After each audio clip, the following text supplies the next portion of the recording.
We live with a human, and we have observations today, his schedule, the entire system of his life. I've been watching him, and I thought, we need to talk about this seriously, like adults, and I'm 3 now. So let's talk about the so-called work day. Because that, my friend, is a whole meat bag, our word for him. Sits down at the desk, opens the laptop, and for about 10 minutes, he just sits, doesn't type, doesn't read, just stares at the screen, and I'm right next to him, watching him watch the screen. I figured there must be something fascinating on there. So I climbed up to check. He's staring at the work chat, waiting for something, and then a call starts, and he becomes a completely different person. 1 second, he's flumped over, half asleep, a total disaster. Next second, you throw something on over the top, sits up straight, the voice changes, he literally transforms.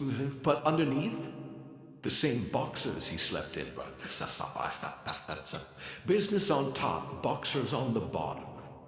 On top, a serious man with important matters, so I made a point of walking into frame several times, so his co-workers would know the truth about what goes on off camera. And every time he tries to get rid of me, whispers, "Biscuit, go away," waving his hand mid-sentence. The co-workers can see it, Ash, they can all see it, and he just pretends nothing is happening, keeps talking about his tasks, and me, on principle, I sit down, dead center of the frame, and I stare into the camera. And the best part, the second the call ends, he leans back in his chair and goes, "Pew, got some work done." The call was 20 minutes. He talked to some people for 20 minutes, but no, that's worked it.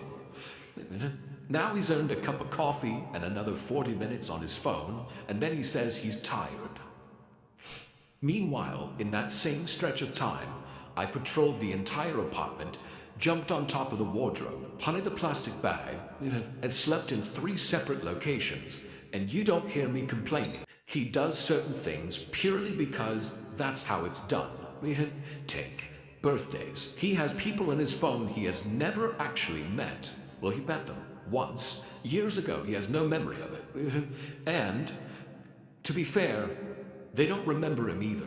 But the second the phone reminds him it's somebody's birthday, he types the exact same 2 words on their page, "Happy birthday." They write back, "Thank you," and neither of them has the faintest idea who the other one is anymore.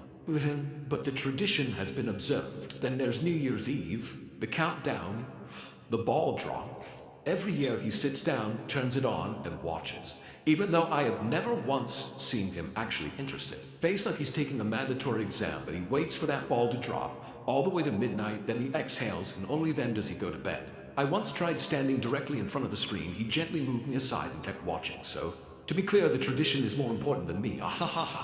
And then, the toasts, they gather around the table, raise their glasses, and say, "To your health." I'm sitting right there on a chair, and I understand whatever is in those glasses has nothing to do with health. They look each other in the eye, say to good health, and drink the exact thing that gives them a headache in the morning. Tradition. And, it's the one area of his life where he is genuine. Bag has a special mode. It's called New Life starting Monday. When it boots up about once a month, sometimes more. If something happens, a bad day, some stress, he ate something he regrets, that's it. Decision made, Monday, everything changes. His face even changes. Serious, determined, like he's just made the single most important decision of his life. He sits down, picks up the phone, and starts researching workouts, diets, daily routines. Sometimes he writes it down. In a note, imagine that. I saw the list. Up at 6 a.m., gym, clean eating, read for 30 minutes. This is the schedule of an Olympic champion. Not a man who was eating cold pizza over the sink at 1 in the morning. But credit where it's due, on Monday, he actually does get up early. I wake up and he's already in the kitchen, bright-eyed, doing something productive. And I look at him and think, really? This time? The first day holds, sometimes even the second, and on day 3, we notice the first signs. He lingers in bed a little longer, then says, "You know what? I'll skip today, I'll make it up tomorrow." And I look at this Olympic champion and think, make up what exactly? Yeah? By Friday, the only thing left of the new life is a water bottle on the desk. He put it there Monday as a symbol of change. It is still sitting there. It is now room temperature. Sunday night, the cycle closes. He picks up the phone with that exact same face, and I already know. New life next Monday. Biscuit, I did the math. In the entire time I've lived with him, he has started a new life roughly 40 times. That is more lives than I have. And in that same time, I grew up. I matured. I mastered 3 new sleeping spots, and I refined my food begging technique to perfection, while he kept starting new lives.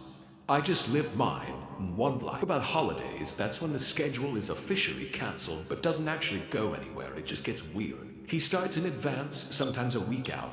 On my day off, I'm gonna sleep in, rest. And he says it with such conviction, like the day off is a spa retreat his doctor prescribed. And every time I listen and I think, we'll see.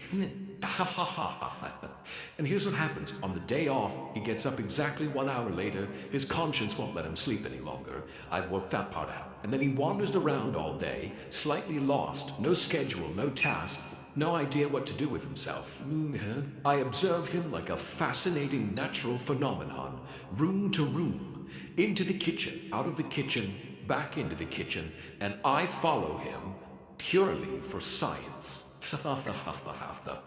Then he remembers the tasks he's been putting off for 3 months and decides the day off is the perfect time. Organize the shelf, fix something, sort through his stuff, and then the universe sets the trap and he starts on the shelf, finds something old, starts going through it, finds old photos, sits down to look at them, photos in hand, me on his lap. He pets me and stares off into the past for 20 minutes. The shelf, sadly, was never organized. By evening, nothing on the list is done, however. Several episodes of a new show, watched, everything in the house, eaten. And he says, well, at least I rested. And he spent the entire day in chaos. 0 results, got a little sad over some photographs. And he calls that rest. Meanwhile, I slept in 4 different spots, hunted the curtains, and ate on schedule. So which of us actually rested? This is the peak of everything we've discussed, because he prepares for it like an expedition. 2 weeks out, he starts packing the suitcase, then unpacking it, then packing it again. I climbed inside the suitcase myself, figured maybe he took me out and went right back to rearranging his Foxwell. And the lists, Biscuit, he makes a list of what to pack, then a list of things to do before vacation, then a list of what to see and where to go once he's there. 3 separate lists. It took him an entire evening. He prepared for this vacation more thoroughly than any work project I have ever witnessed. And then he leaves, and leaves us behind. On his way out, he lingers, looks at us for a long moment. All right, you 2 hang in there, and in his place, a new woman appears, a new servant. She comes once a day, pours the food, scoops the litter box, occasionally scratches behind an ear if the mood strikes. No unnecessary words, no unnecessary motion. Came, did the job, left. I respect that.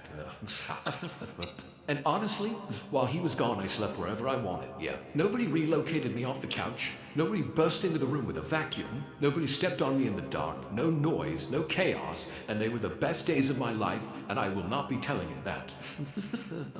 And from his vacation, he calls home. Not to check if the apartment's okay, not to check anything. He calls to ask about us. The woman picks up, everything's fine, cats are alive. Sometimes she sends a photo. And he relaxes. Alive is his one and only criterion. Vacation may continue. He genuinely misses us. The creatures he relocates off the couch. The ones he steps on in the dark. He's got the ocean, the sun, everything's perfect. And he's calling to find out how his cats are doing. I would be touched, but I'll simply take it under advisement. He comes home, walks in, collapses onto the couch and says, "Ah, it's so good to be home." And I look at him, then I think, yeah, home was good right up until you got back. And there it is, we've broken down the meat bag and his schedule. The system is complex, contradictory, at times, frankly, absurd. But it's his system, and somehow it works for him. And he manages, in his own way, not how we do it, but he manages. We do it simpler, more efficient, without all the alarms and the lists. If your human runs on a schedule like this, tell us in the comments which part is most him. New life starting Monday or the traditions. If you've laughed, like the video. If you recognized you're human, subscribe. And if you recognized yourself well, that's your problem now. That's all for us. I'm Biscuit. That, for the record, was Ash. We live with a human, and we have observation.